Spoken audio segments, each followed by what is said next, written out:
Hey, bonjour la DJ Family. Toi qui tombes sur ma chaîne par hasard, je te souhaite la bienvenue. Et toi qui es abonné, je te fais ton petit coucou. Aujourd'hui, on va remplir ça. Il y a une petite fuite ici, là. Je vous la montrerai après un peu plus gros au fur des travaux. Donc, petite chose, auto-promo. Voilà, je change de radiateur. N'oubliez pas que moi, je suis artisan avant d'être youtubeur. D'accord. Donc, si vous avez besoin d'un plombier, que vous habitez entre Nîmes et Montpellier, je suis à votre disposition. Vous avez le numéro du bureau dans la description où vous tomberez sur ma femme. D'accord. Donc, n'hésitez pas si vous avez besoin. Et ce qu'on va faire aujourd'hui, on va déposer ça. J'en ai un autre qui est juste là.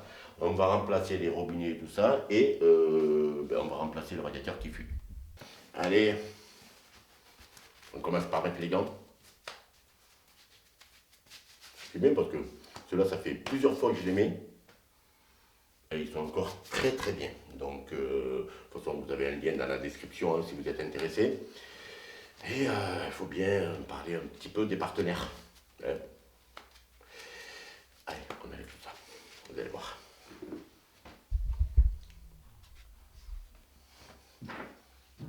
Et ce que je vais faire, je vais me servir du robinet pour viser l'installation. Alors, je vais couper la chaudière.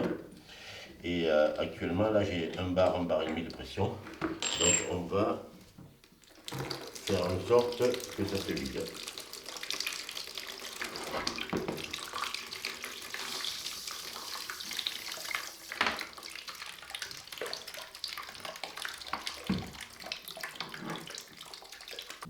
Ce robinet.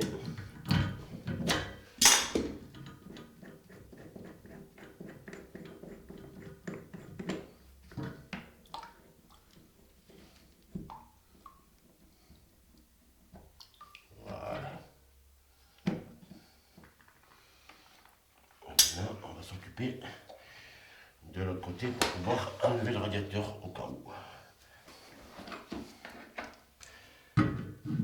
C'est bon là, voilà. Voilà.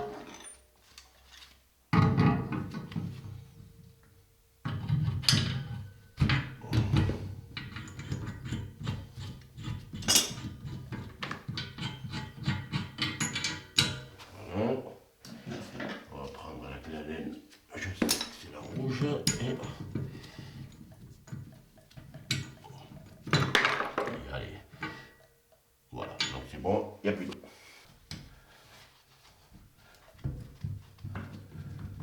Un,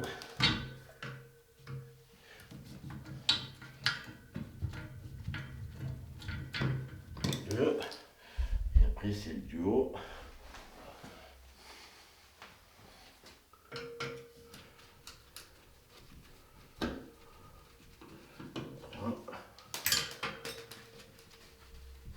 Et 4. Voilà, et là, le radiateur, il sort.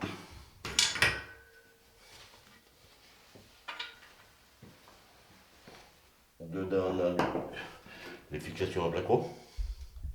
On a les fixations à placo dedans, qu'on les enlève. On va voir si je peux tomber sur les mêmes.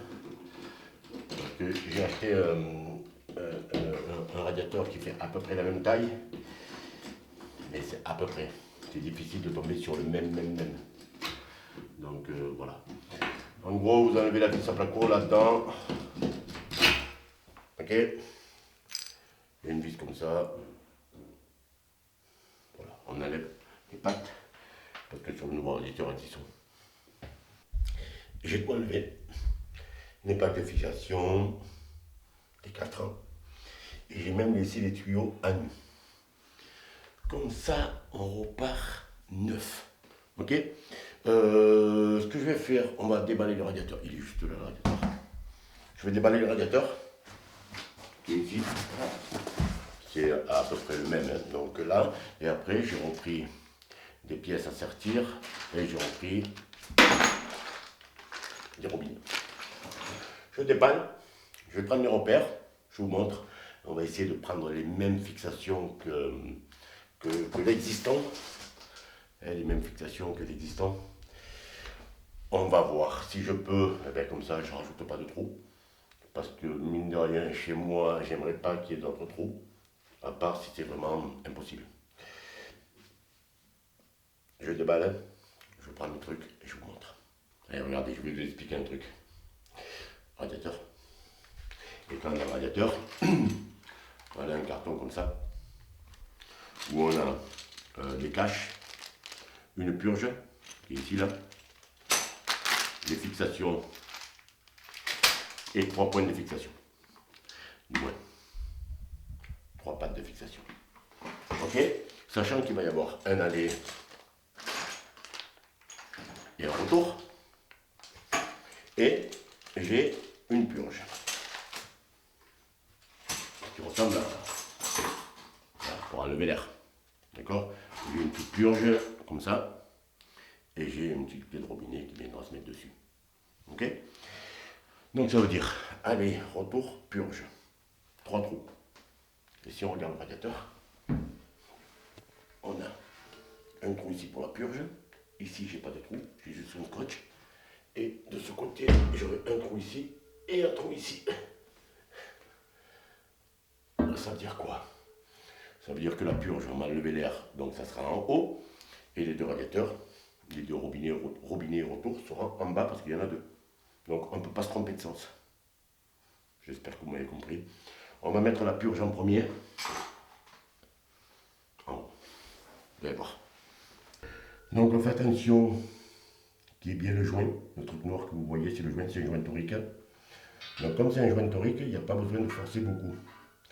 Et s'il n'y a pas de joint, il faut faire une étanchéité. Voilà.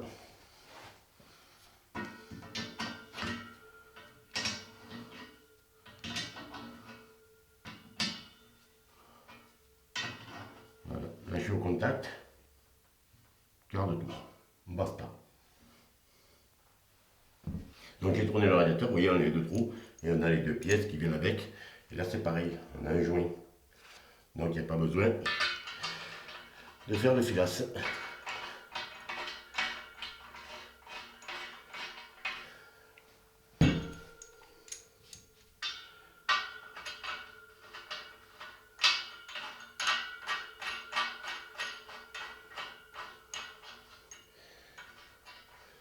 Et là, si vous regardez,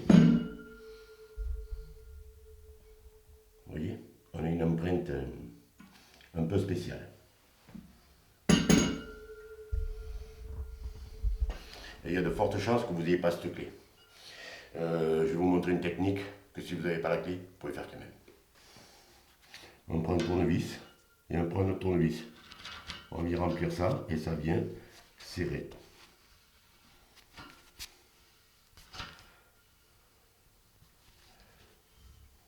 Voilà. Et là, j'ai mon raccord qui est complètement comprimé. Vous voyez? Et on n'a pas abîmé la partie qui vient faire l'étanchéité qui sera ici. Ok? Donc on fait la même chose à celui-là. Vous prenez 2 tournevis, vous le rentrez dedans et vous venez serrer.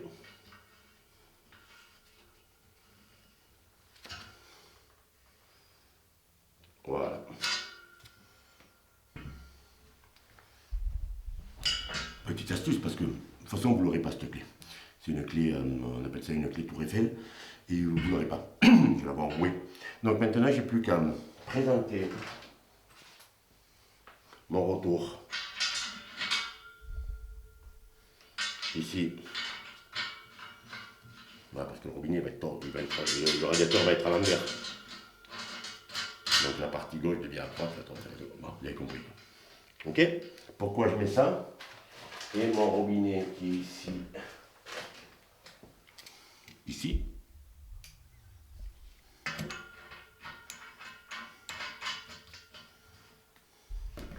Pourquoi je les positionne? Parce que comme ça, je vais pouvoir prendre les côtes qui vont me donner les côtes aussi pour les pattes de fixation par rapport aux tubes qui sortent du mur. Je vous mets en bas, vous allez voir.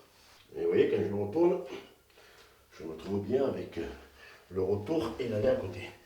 Et je veux que ce soit à cette hauteur-là par rapport à mes sorties de tuyaux.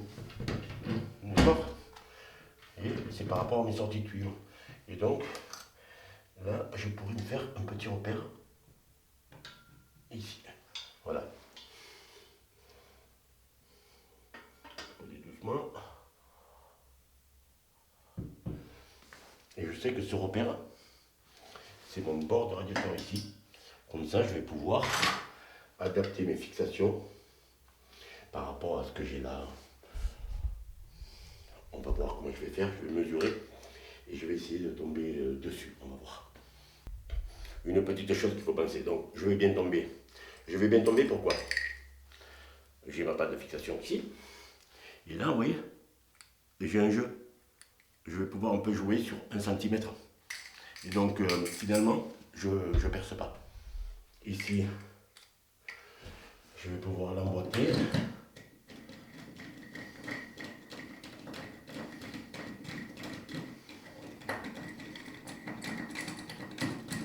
Voilà, je vais serrer juste un petit peu, histoire qu'il tienne, mais qu'il puisse bouger.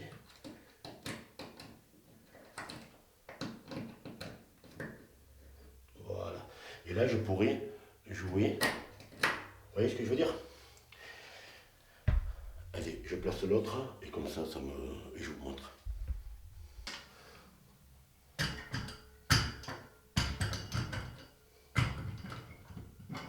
2.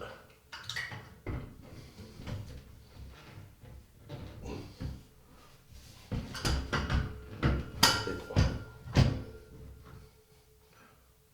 Voilà. Voilà. Donc là, vous voyez, je suis un petit peu trop bas. Donc je sais qu'il va falloir remonter un tout petit peu. Et je vais me faire bien repère. On va mettre un coup de niveau. Et par contre, vous voyez, j'ai 3 pattes de fixation.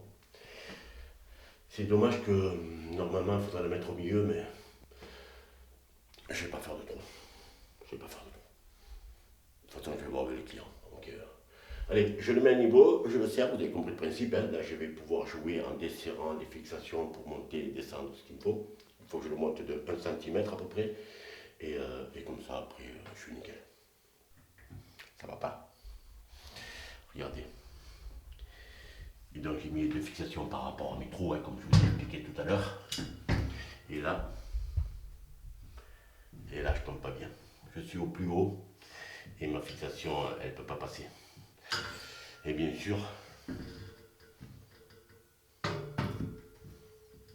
suis d'aplomb. Hein. Là, vous ne voyez pas, mais je suis d'aplomb. Voilà, je voulais pas percer. Je voulais pas percer et ben, je vais être obligé. Je vais être obligé parce que sinon le radiateur, il bouge trop. Les aléas de la rénovation. D'accord?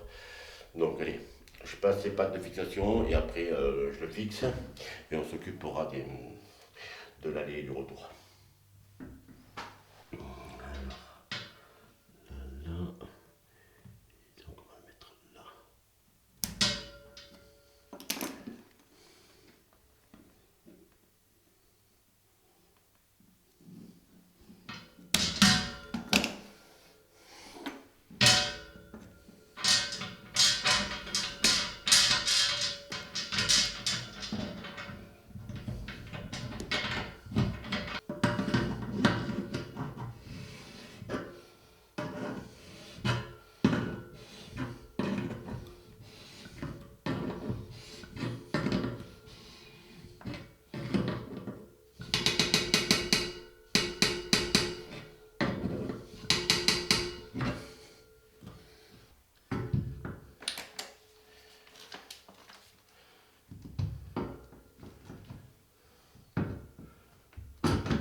Voilà.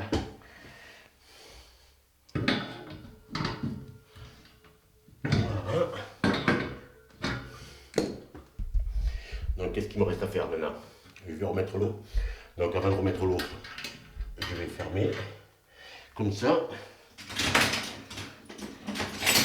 Comme ça, je contrôlerai tout.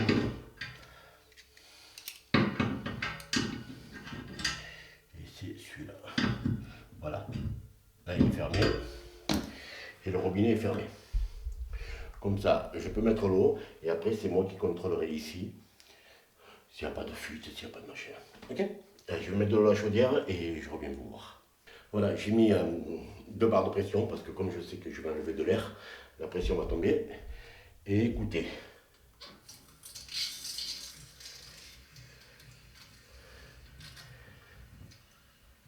Voilà. Pour l'instant, pas de fuite. On va ouvrir celui-là aussi.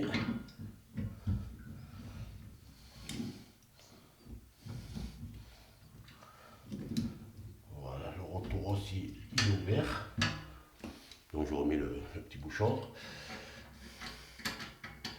Qu'est-ce qu'il me reste à faire? Purger. Je vous mets là-haut, on purge. Purger, c'est enlever l'air, hein. C'est pas vider la chaudière.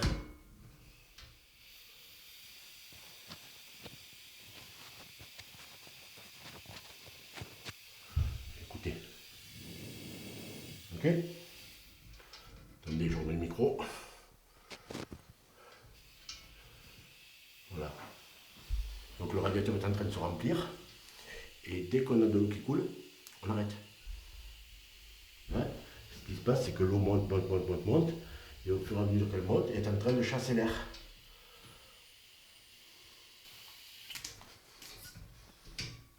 Voilà. Mon radiateur est à nous. Ça ne fuit pas. Ça ne fuit pas. Conclusion. Conclusion, qu'est-ce que vous voulez que je vous dise? Vous avez vu faire un? Voilà. Il n'y a rien de très compliqué. D'accord? Donc n'oubliez pas que si vous avez besoin d'un plombier et que je ne suis pas très loin de chez vous, vous pouvez faire appel à moi, ça ne me pose pas de problème. Cette chaîne YouTube est là pour faire de la pub pour ma boîte, comme je l'ai déjà dit dans les lives ou dans les discussions 50 fois. J'espère que cette petite vidéo vous a plu. Comment changer, comment remplacer un sèche-charbon qui fuyait. Ok? Je vais vous mettre une vidéo ici si vous voulez continuer à voir ma tête. Et le truc, abonnez-vous ici. Faites-le, c'est gratuit et ça ne vous demande rien. À une prochaine vidéo.